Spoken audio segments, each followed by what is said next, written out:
Welcome to part 11 of my Miraculous redesign / rewrite series. Spoilers ahead! Today we are doing the character that I don't think anybody was really looking forward to, King Monkey, or as he's known in the French version, Roi Sinage. I will more than likely be using that within the context of my rewrite.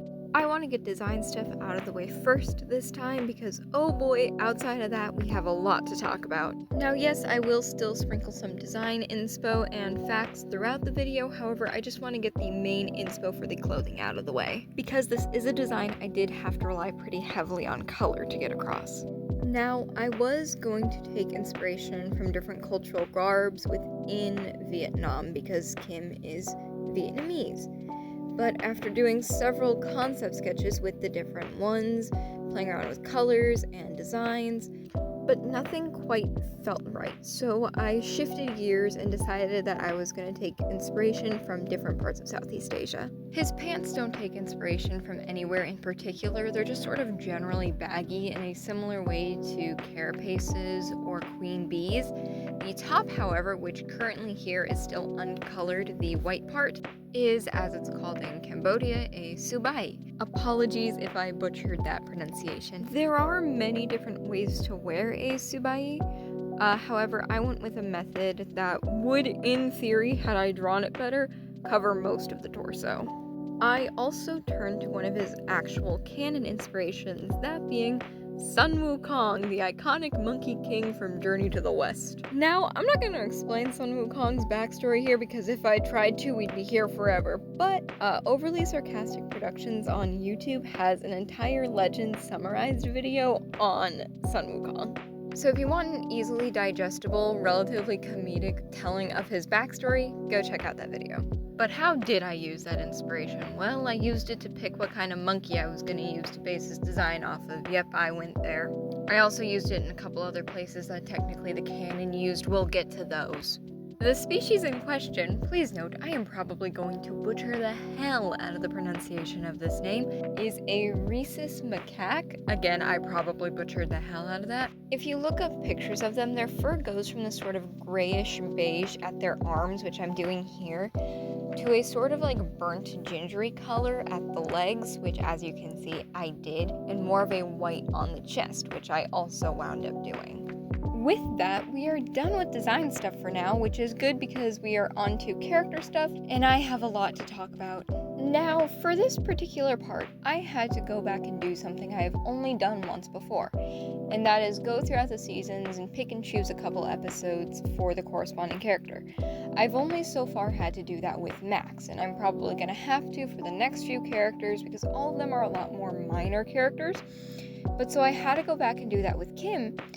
And he is one of the biggest cases of character assassination I have seen in a long time. Well, okay, maybe character assassination isn't the right term. Ruining his character, though, also kind of not right, but let me explain what I mean. Throughout the first 4 seasons, Kim is more or less depicted as your typical teenage boy. He likes jokes and making bets with people while also being a bit of a doofus, kind of gullible, and when he has a crush on somebody, he is down bad, as seen by his crush on Chloe throughout the first 2 seasons, I think. But he's usually all around sort of well-meaning. Overly confident? Hell yes. But a complete and utter jackass? He was not.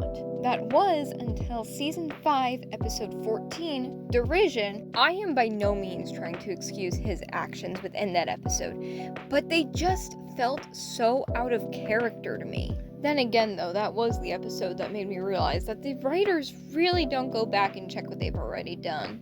And it's not just what he did to Marinette that makes him feel out of character, mostly because later in that same episode they acknowledge that it was actually Chloe, but it's more the way he was portrayed that entire flashback that makes his character feel off.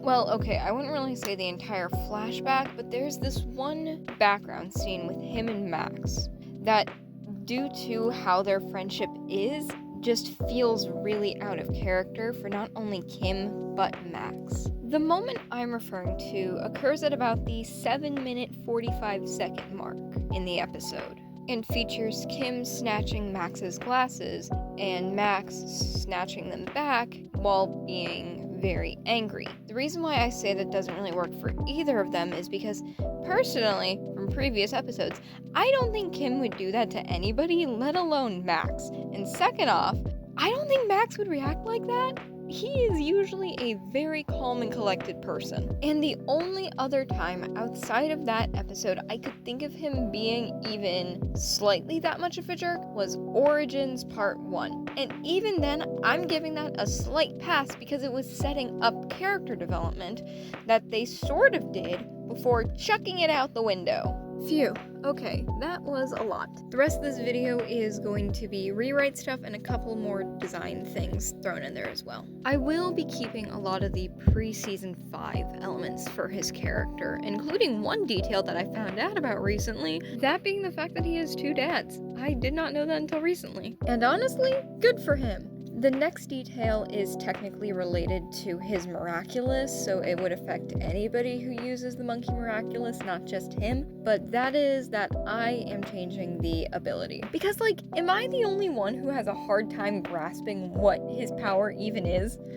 I went back and rewatched Party Crasher, his intro episode, and am still confused. The best that I can gather is it's meant to mess with other people's abilities, but even then, I'm not sure.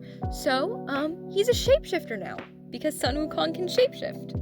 I haven't quite figured out the parameters for that yet. Luckily, though, I do have quite a bit of time before I need to have that figured out. I kept his weapon the same as it is in canon, because that is another Sun Wukong thing.